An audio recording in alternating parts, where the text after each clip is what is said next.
And now, ladies and gentlemen, the moment we have all been waiting for, let us please welcome on stage to deliver her speech our guest of honor, the Honorable Senator Grace Paul. Bilang Pilipino, bilang Pilipino, para sa pagbabago, sabay-sabay na tayo bilang Pilipino, bilang Pilipino. Sino nga ba ang maluluklok? Sino nga ba ang mangingibabaw sa tuktok? Sino nga ba masasabi nararapat ang lahat ng tuwing nasa ating mga pala? Bilang Pilipino, maging mapanuri. Bilang Pilipino, pumili ng masusi. Salamat po. Bago po ako mag-umpisa, nais ko po munang batiin ang mga kasama natin dito. Siyempre po si Mr. Joey Concepcion, si Ms. Alice Eduardo, si Ms. Doris Ho, na nga pala palakpakan natin para sa success ng APEC organization, si Mr. Eric Alberto ng PLDT, yung ating pong mga panelists na siguro ay mamaya ko na lang babanggitin isa-isa ang kanilang mga pangalan. Bago po ako mag-umpisa, maikli lamang ito. Marami sa inyo mga bata pa eh. Malamang ay hindi pa ninyo kilala masyado ang aking ama na si FPJ. Subalit, dito pa rin ako mag-uumpisa.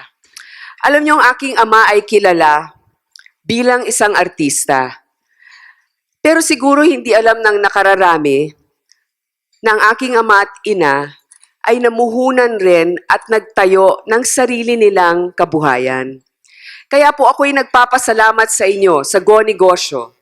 Kasama siyempre na nag-umpisa nito na si Mr. Joey Concepcion, na tinataas ninyo ang antas at importansya ng MSMEs.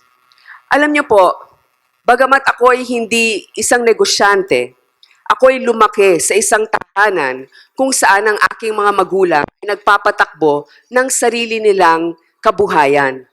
At paano nangyari ito? Hindi po madali noon. Nung si FPJ ay nag-aartista, sabi niya, mas gusto kong gumawa ng mga pelikula na gusto ko. Ibig ko sabihin ay mas naaayon sa aking kagustuhan na may kalidad. Pero hindi niya pwedeng gawin yon kung siya ay isang empleyado lamang ng isang kumpanya. Kaya sabi niya, ano kaya? Magsugal kaya ako at magtayo ako ng sarili kong kumpanya. So anong ginawa niya? Alam mo niyo, nung mga panahon na yon, mahirap umutang sa bangko.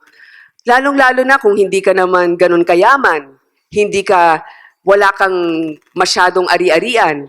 Kaya ang ginawa nila noon, ang ginawa ng tatay ko noon, ay ang mga kaibigan niya, ang naging artista niya sa pelikula, ang mga ibang kasama niya noon ay tumulong sa kanya bago niya bayaran sila ng kung ano man ang talent fee nila. So nagtutulungan sila. At alam niyo po, ang pagkuha ng negosyo noon, sabi ko nga hindi madaling umutang sa bangko. Pag ikaw naman ay nakautang sa bangko, napakataas ng interes mo sapagkat hindi ka nila kilala. At kung hindi mo naman makuha lahat ng kailangan mo sa bangko, pupunta ka sa mga 5-6 kung saan talagang pahirapan ang bayad dyan. Ang kapital mo talaga ay dugo at pawis para lamang matugunan mo ang mga bayarin mo.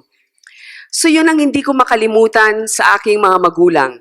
Pag malakas ang pelikula, masaya sila, pero bago mo makuha ang kinita mo, ang dami mong munang babayarang mga pinag-utangan mo. Ngayon, ilang dekada na ang nakalipas. Ang tatay ko po halos 200 pelikula ang kanyang nagawa.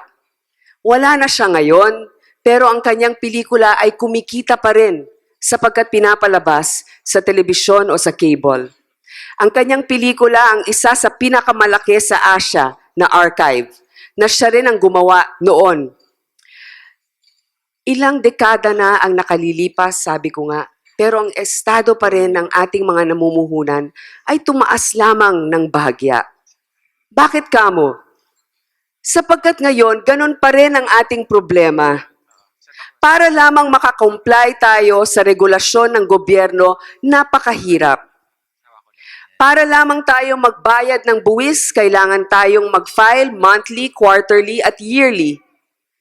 Imbis na tumututok tayo sa pagpapalago ng ating negosyo, tumututok tayo sa compliance pa lang.